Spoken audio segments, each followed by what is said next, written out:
अस्सलाम वालेकुम। मैं हूं आपका मेज़बान आसिफ सलीम मिठा। मैं लेकर आया हूं आपके लिए प्रोग्राम पर्दे के पीछे क्या है।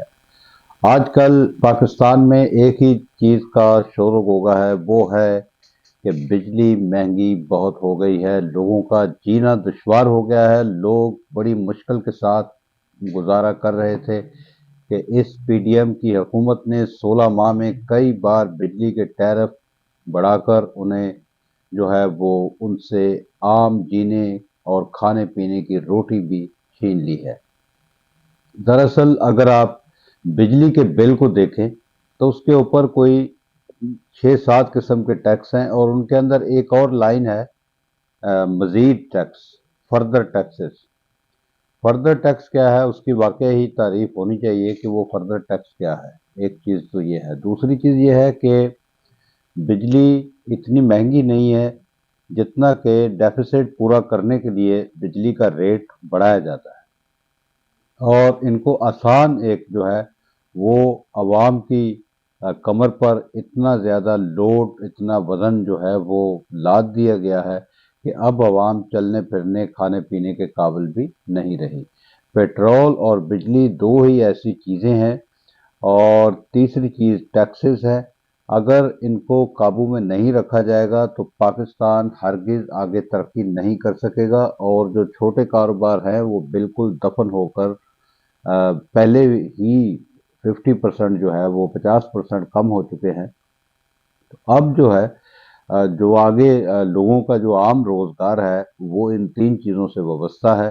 किसी भी मुआशरे में तरक्की के लिए आप ये गौर करें कि एक रूसी माहिर जो मुआशियात है, उन्होंने कहा था कि वो मुआशरा बिल्कुल आगे बढ़ सकता है जिसके अवाम कम अज़ कम 2 से 3 टाइम अपना बुनियादी खाना खा सकें, और उनको बुनियादी सहूलियात जिनके अंदर उन्होंने कहा था कि सेहत, तालीम और खेल के मैदान और अमन, ये अगर चार चीज़ें आप इनको मुहैया कर देंगे तो आपका मुआशरा जो है वो आगे बढ़ सकता है। हमारे मुल्क में इन चारों में से एक चीज़ भी आवाम के लिए आज तक 75 सालों में किसी ने कोशिश ही नहीं की है। हर कोई आता है तो वो आईएमएफ की बातें सुनाता है और अपने जो आवाम के ऊपर जो बोझ है उसको बढ़ाने की बातें करता है। फिर वो इसको नाम देते हैं कि ये बड़े मुश्किल फ़ैसले हैं और हमें मुश्किल फ़ैसले करने पड़ते हैं। मगर शराफिया पाकिस्तान की, चाहे वो अस्करी ताकत हो, चाहे जजेस हों, ब्यूरोक्रेसी हो और अमीर लोग हों, बड़े टॉप के बिजनेसमैन हो, कभी हमने नहीं सुना कि उनके लिए कोई मुश्किलात इस तरह की आई हों कि वो माशरे में किस तरह रहेंगे।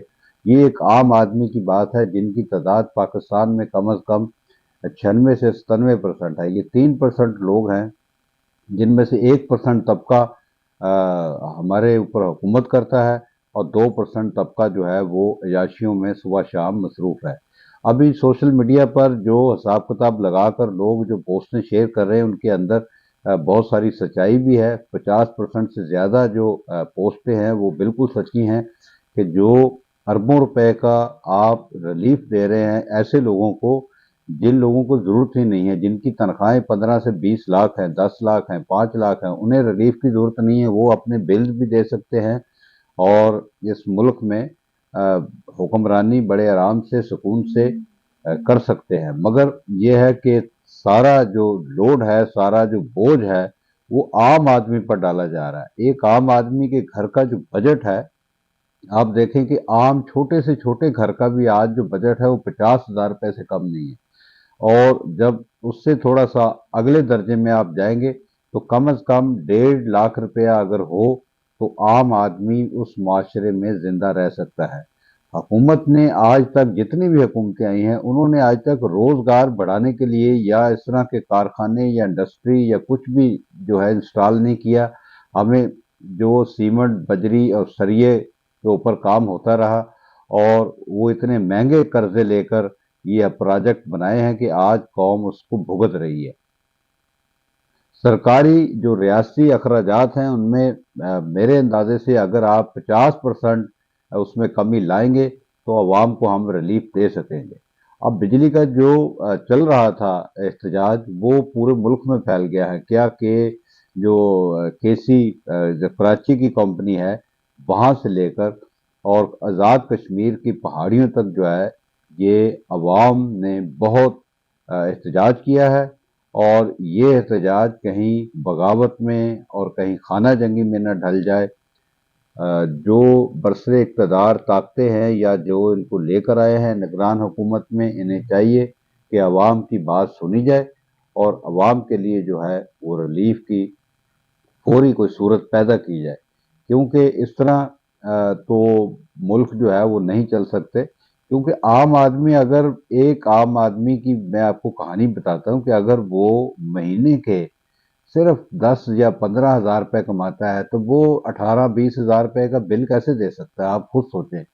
پوری دنیا میں نے یہ اسٹڈی کیا ہے، پوری دنیا کی ریسرچ کیا ہے کہ کہیں بھی اس طرح بل نہیں آتے کہ اگر آپ کے مکان کا کرایہ 5 ہزار ہو اور آپ کا بل بجلی کا 12 ہزار آ رہا ہو، ہمیشہ جو ہے جو عام رینٹ ہوتا ہے رہنے کا، اس سے تیسرے درجے پر یا کم از کم بھی 20% جو ہے وہ بل آتے ہیں، بل 25، 20، 30%، ٹھیک ہے۔ ہمارے ملک میں اگر آپ کا کرایہ 5 ہزار ہے تو آپ کے بل 20 ہزار آ رہے ہیں، آپ کے گیس کے بل، بجلی کے بل، دیگر ٹیکسز۔ تو یہ بہت ہی ان بیلنس سا ہمارے ملک کے اندر یہ نظام جو ہے بنایا ہوا ہے، اور یہ ایک بڑا خون چوسنے والا نظام ہے۔ اور بجلی کی ویسے بھی بحالی کے لیے بہت سال پہلے کی بات ہے، جب ہم طالب علم تھے کالج میں، تو اس وقت کالا باغ ڈیم کی باتیں سنا کرتے تھے کہ ایک کالا باغ ڈیم بنے گا اور اس کے بعد بجلی جو ہے وہ ہمیشہ کے لیے سستی ہو جائے گی، بلکہ کچھ شہروں کو وہ کہہ رہے تھے کہ فری بھی بجلی دی جائے گی اس دور میں۔ یہ 1983-84 کی باتیں ہیں، 85 کی۔ تو کالا باغ ڈیم بنانا چاہیے، جیسے دیا میر ڈیم ہے اور بھاشا ڈیم ہے۔ اگر یہ ڈیم سارے بن جائیں تو ہمارے واقعی بجلی سستی ہو سکتی ہے، مگر جب تک یہ ڈیم نہیں بنتے اس وقت تک کم از کم عوام کو ریلیف دینے کا کوئی نہ کوئی طریقہ نکالا جائے، ورنہ عوام جو ہے وہ بہت پریشان ہے۔ بچوں کی فیسیں نہیں دے سکتے ہیں، عام کھانے پینے کی چیزیں نہیں خرید سکتے ہیں، تو کس طرح گزارا ہو سکتا ہے؟ تو پھر یہ آئے روز جو ہے یہ ڈنڈا سوٹا چلے گا، ریاست اور عوام آمنے سامنے آ جائے گی۔ ریاست کا مطلب آج کل اسٹیبلشمنٹ ہے، اور یہ بڑا خطرناک ہوگا کہ اگر اس طرح کا کوئی منظر بنتا ہے۔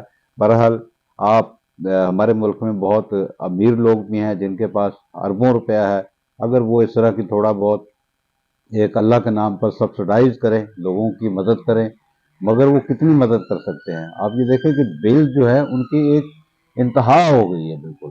بہرحال آپ جہاں بھی رہیں خوش رہیں، آباد رہیں، اور آس پاس کا ضرور خیال رکھیں۔ اللہ حافظ۔